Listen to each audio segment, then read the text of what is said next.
Bom, quando falamos do sistema de capitanias hereditárias, nós remetemos ao período colonial, à chegada dos portugueses aqui no Brasil. E quando os portugueses chegaram, eles pensaram em como eles poderiam organizar a colônia para desenvolver o cultivo, a cultura açucareira aqui no Brasil. O sistema escolhido foi um sistema de divisão do Brasil em 15 lotes de terra. Esses lotes eram doados através da carta de doação a 15 donatários que seriam responsáveis por administrar aquela região. Os direitos e os deveres dos donatários estavam expostos na carta de foral, e nos forais se percebe a importância do desenvolvimento de engenhos de açúcar aqui no Brasil. Ou seja, a coroa, através desse sistema de capitanias hereditárias, a coroa portuguesa, queria desenvolver o cultivo de cana-de-açúcar.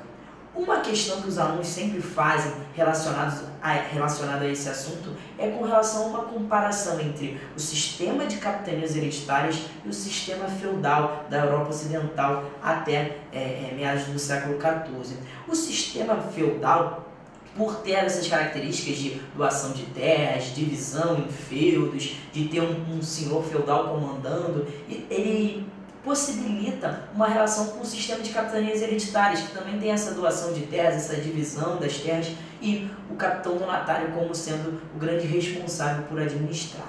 Mas tem uma questão central que separa o sistema feudal do sistema de capitanias hereditárias. Enquanto o sistema feudal era voltado para a economia de subsistência, até pelo contexto da formação do feudalismo na Europa, a partir das invasões dos povos germânicos, você tem o sistema de capitanias hereditárias voltados para a agroexportação. Ou seja, as capitanias eram voltadas para produzir um gênero tropical e, em sequência, exportá-los para a Europa. Ok? Por isso, essa comparação é um tanto quanto difícil e delicada. Mas vamos para a questão para ver como isso pode cair no Enem. O sistema de capitanias hereditárias, criado no Brasil em 1534, refletia a transição do feudalismo para o capitalismo, na medida em que apresentava como característica alternativa A, a ausência do comércio internacional, aliada ao trabalho escravo e economia voltada para o mercado interno. Quando a gente pensa no sistema de capitanias hereditárias, a gente, como falamos anteriormente, precisa saber que a capitania hereditária é desenvolvida para produzir algo para o mercado externo, o que inviabiliza a alternativa A. B. Uma economia de subsistência, trabalho livre, convivendo com forte poder local descentralizado.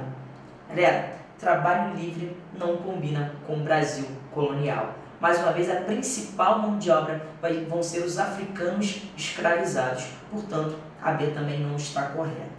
C. Ao lado do trabalho servil, uma administração rigidamente centralizada.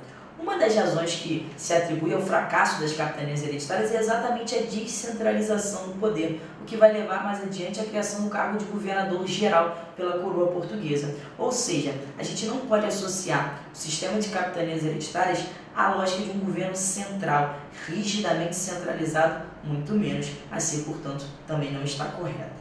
Olha D. Embora com traços feudais na estrutura política e jurídica, desenvolveu uma economia escravista exportadora muito distante do modelo de subsistência medieval. É exatamente o que nós conversávamos antes. Quando a gente fala de uma economia escravista exportadora, isso já difere o capitalismo, o mercantilismo, nessa primeira fase do capitalismo, que era o que era desenvolvido nas capitanias hereditárias, do modelo feudal. Portanto, a D tem tudo para ser a alternativa correta. Mas vamos ler a E para desencargo de consciência.